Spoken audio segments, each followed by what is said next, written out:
NDA కూటమి అనూహ్య విజయం పట్ల రాధారంగమిత్ర మండలి హర్షం వ్యక్తం చేసింది. ఎన్డీఏ కూటమి అనూహ్య విజయం పట్ల రాధారంగమిత్ర మండలి హర్షం వ్యక్తం చేసింది. ఈ సందర్భంగా రేవతి సెంటర్లోని దివంగత వంగవీటి మోహనరంగ విగ్రహానికి మిత్ర మండలి సభ్యులు పూలమాలలు వేసి ఘనంగా నివాళులర్పించారు. రాష్ట్రంలో టీడీపీ, జనసేన, బీజేపీ కూటమి ఘన విజయం సాధించి ప్రభుత్వం ఏర్పాటు చేయడం పట్ల వారు హర్షం వ్యక్తం చేశారు. ఈ కార్యక్రమంలో రాధారంగమిత్ర మండలి అధ్యక్షుడు బుల్లెట్ ధర్మారావు, ధూళిపాళ్ల శ్రీరామచంద్రమూర్తి, ఉమాదేవి, హసీం బేగ్ తదితరులు పాల్గొన్నారు. నమస్కారం.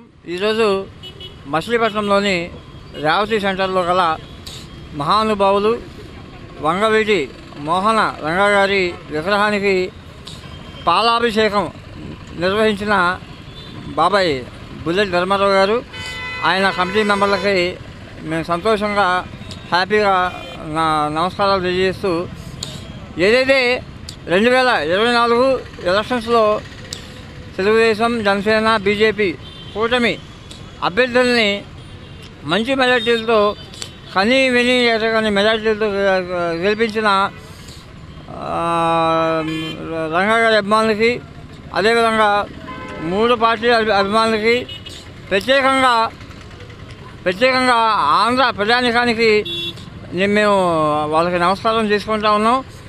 యాక్చువల్గా ఏదైతే రాష్ట్రం మొత్తం రంగగారి బిడ్డ రాధాబాబు గారు కూడా ప్రతి నియోజకవర్గంలో పర్యటించి ఒక మంచి మెజార్టీ తీసుకురావడానికి పాలు పంచుతున్నందుకు, అదేవిధంగా బందర్ నియోజకవర్గంలో మన రేవతి సెంటర్ రంగగారి బొమ్మ కమిటీ మెంబర్లు, పెద్దలు బుల్లెట్ ధర్మాబాబాయ్, అదేవిధంగా మన ఆర్కే అధినేత రామకృష్ణ గారు, పెద్దలు గౌరవనీయులు మా పెద్దనాన్న గారు కొనకళ్ళ నారాయణరావు గారు, వీళ్ళందరూ కూడా, కొల్లు రవీంద్ర గారు, అదేవిధంగా వల్లభనేని బాలసూరి గారి యొక్క విజయానికి ఎంతో దోహదపడ్డారు, చాలా కష్టపడ్డారు.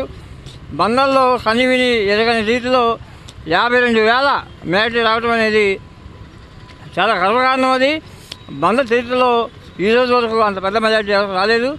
కాబట్టి ఈ సభాముఖంగా సిటీ కేబుల్ ద్వారా, సిటీ కేబుల్ ప్రేక్షకులందరూ కూడా మంచి రోజులు వచ్చినాయి, బందర్ ప్రజలకు మంచి రోజులు వచ్చినాయి, అదేవిధంగా రాష్ట్ర ప్రజలకు కూడా మంచి రోజులు వచ్చినాయి. రాబోయే రోజుల్లో సంక్షేమం, అభివృద్ధి, ఉద్యోగ అవకాశాలు అన్నీ కూడా నారా చంద్రబాబు నాయుడు గారు, పవన్ కళ్యాణ్ గారి ఆధ్వర్యంలో జరుగుతాయని చెప్పి నేను తెలియజేసుకుంటూ ఈ చక్కటి అవకాశం ఇచ్చిన మా బుల్లెట్ రాధారంగ మిత్రమండలి రాష్ట్ర గౌరవాధ్యక్షులు బుల్లెట్ ధర్మారావు గారి ఆధ్వర్యంలో పెద్ద ఎత్తున మహిళలు, కార్యకర్తలు అందరూ కూడా ఈ రోజున రంగా గారి విగ్రహానికి పాలాభిషేకం చేసి, అదేవిధంగా పవన్ కళ్యాణ్ గారి ఫోటో కూడా పాలాభిషేకం చేయడం జరిగింది.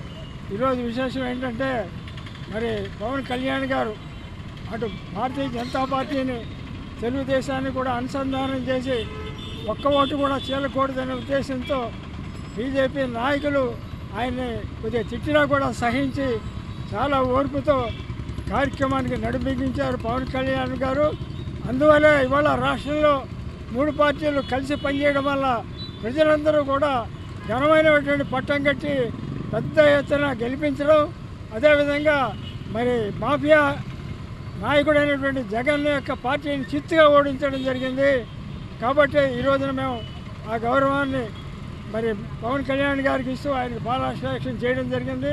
మా మిత్రులు ధర్మారావు గారు, వంగవీటి మోహన్ రంగ గారి జిల్లా పేరు పెట్టమని ఆనాడు వైసీపీ ప్రభుత్వానికి మేము లేఖలిస్తే అది తొంగలో దొక్కినందువల్ల మేము రాధారంగ మిత్రమండలి ఆధ్వర్యంలో నడువు బిగించి వైసీపీ ప్రభుత్వాన్ని పూర్తిగా ఎండగడుతూ మా ఆరాధ్య దేవి వంగవీటి మోహన్ రంగ గారి జిల్లా పేరు పెట్టినందున మేము పూర్తిగా జనసేనకి మచిలీపట్నం ఆవిర్భావ సభలో రాధారంగ మిత్రమండలి తరపున ఆయనకి మేము పూర్తి మద్దతు తెలియజేయడమే కాక, నేను రాష్ట్ర వ్యాప్తంగా రాధారంగ మిత్రమండలి 60 చోట్ల కమిటీలు వేసి అన్ని చోట్ల దిశానిర్దేశం చేస్తూ రంగా గారి అభిమానులు అన్ని కులాల్లో, అన్ని మతాల్లో, అన్ని వర్గాల్లో ఉన్నారు. అందరూ కూడా ఒకటే బాధ, ఆ మహానుభావుడు జిల్లా పేరు పెట్టలేదు కాబట్టి మేము పూర్తిగా ఈ యొక్క వైసీపీ ప్రభుత్వాన్ని చిత్తుగా వాడగొట్టి తప్పనిసరిగా జనసేన కూటమి ఏదైతే పవన్ కళ్యాణ్ గారు నిర్ణయం తీసుకున్నారో, ఆయన ఏ నిర్ణయం తీసుకున్నా 21 సీట్లు ఏంటని ఏళం చేశారు. మీకు 11 సీట్లకే పరిమితమయ్యారు మీ బతుక్కి. 21 సీట్లు అంటే 21 సీట్లు సాధించిన ఏకైక మగాడు పవన్ కళ్యాణే. అలాగే 2 సీట్లు కూడా, ఎంపీ సీట్లు కూడా సాధించిన మగాడు మా పవన్ కళ్యాణ్. ఇవాళ రాష్ట్ర వ్యాప్తంగా ఇంత భారీ మెజార్టీ వచ్చిందని కేవలం పవన్ కళ్యాణ్ పుణ్యమే. పవన్ కళ్యాణ్ లేకపోతే ఇవాళ రాష్ట్రంలో ఇంత ఇది వచ్చేది కాదు. ఇది ప్రతి ఒక్కళ్ళకి తెలిసిన విషయమే. అలాగే పిఠాపురంలో కూడా నేను 6 రోజులు చేశాను. నాదెండ్ల మనోహర్ గారికి చేశాను, ఇక్కడ బాలశౌరి గారికి, కొల్లు రవీంద్ర గారికి చేసి నా వంతు రాధారంగ మిత్రమండలి ఆధ్వర్యంలో రంగా గారి అనుచరుడిగా రంగా గారి ఆశయాలు తీసుకెళ్తూ ప్రజల్లో నేను ఏదైతే రంగా గారి జిల్లా పేరు పెట్టలేక రాష్ట్ర వ్యాప్తంగా అన్ని చోట్ల కూడా మా రంగా గారి అభిమానులు, కమిటీ సభ్యులందరూ కూడా జనసేనకి మద్దతుగా కూటమి అభ్యర్థులను గెలిపించడానికి కృషి చేసి మా వంతు మేము చేశాం. ఇవాళ ప్రపంచం అంతా కూడా ముక్తఖండం ఎదురు చూస్తున్న రోజుల్లో అందరూ కూడా హర్షిస్తున్నారు. చాలా గొప్ప నిర్ణయం తీసుకున్నారు. ఈ యొక్క సైకిల్ని తోలి రేపొద్దున రాబోయే రోజుల్లో ఈ యొక్క పవన్ కళ్యాణ్ గారు కూటమిలో ఉన్నారు కాబట్టి బంగారు భవిష్యత్తుని మనం చూస్తాం. రాబోయే రోజులు అందరూ కూడా మన ఆంధ్రాకి మంచి రోజులని భావిస్తూ రాబోయే రోజుల్లో రంగా